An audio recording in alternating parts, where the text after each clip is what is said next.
Bob Sehested of Camarillo, California, had just watched himself buying what turned out to be a $500,000 winning lottery ticket at this store. And when I blew up the screen and I said, "That's me." Trouble is, Bob didn't have the prize money and didn't understand what had happened. The clerk behind the counter had told him his winning ticket was only worth $4. So I called lottery and it all went from there. Lottery investigators came to Sehested's house and interviewed him. They quickly determined that Sehested was the legitimate winner of the $500,000 prize, and he eventually got his money.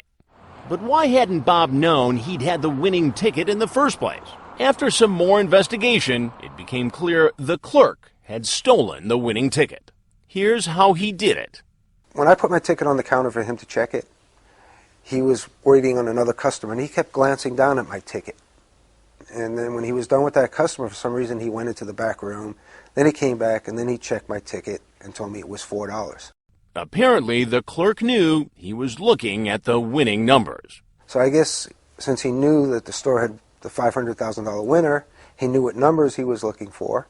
And it seems he was prepared. He had another ticket handy in the back room, ready to substitute just in case the big winner showed up.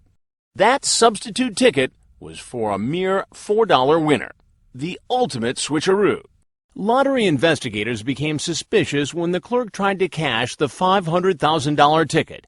Any large claim like that gets investigated, and the clerk's story about how he got the ticket didn't add up. Investigators arrested the clerk. He pleaded guilty to grand theft and making a false claim to a government agency. He was sentenced to more than 5 years in prison. It was a happy ending for Bob Sehested. He used his winnings to buy into a tool manufacturing company. But he was shocked that the clerk he knew by name and saw every day would rip him off. I didn't pay attention. I trusted him, and that was a mistake. California tries to assure that what happened to Bob doesn't happen to others, and like most states, takes extra precautions to make the lottery secure and fair. Inside lottery headquarters in Sacramento, we were given a tour of the room where they draw those winning numbers. It's literally sealed shut. And she'll do one, I'll do the other. 2 ID cards have to be scanned at the same time to gain entry. As soon as the door opens, we have cameras that automatically come on, audio and video cameras. Jeff Ailes is the gaming security manager.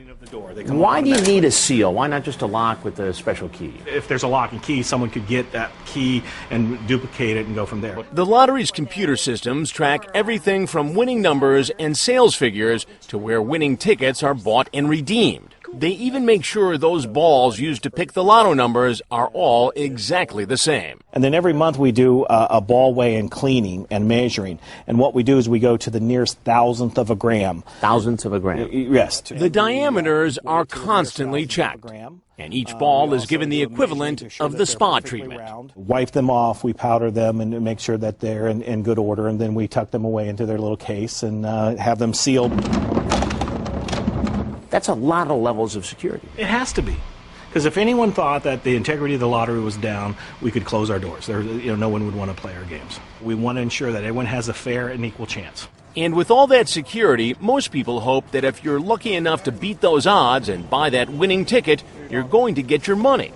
But the problem with lottery security isn't inside headquarters, but outside, at the stores where tickets are bought, sold, and redeemed. We obtained lists of top winners from 10 state lotteries. We found that in many of those states, lottery retailers, clerks, and their relatives are among the biggest winners.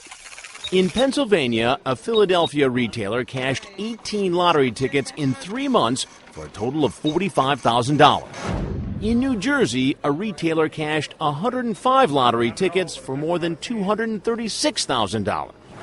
In New York, another retailer has cashed 120 winning tickets for more than $500,000. In Illinois, we found one store where 4 employees and 5 of their relatives cashed a total of 556 winning tickets for more than $1.6 million. In California, lottery investigators were seeing the same thing. In fact, in 2007, the 5 most frequent winners in California were retailers. One store owner in Los Angeles cashed 121 tickets for more than $160,000. Morning. California lottery officials want to know why some of its retailers are cashing in big. So investigators have begun to ask questions, going undercover. This investigator is posing as a customer who doesn't know she has a winning ticket. You check these for me. They're my friends. I don't think they're winners, but you could just check them for me. Will she get her money?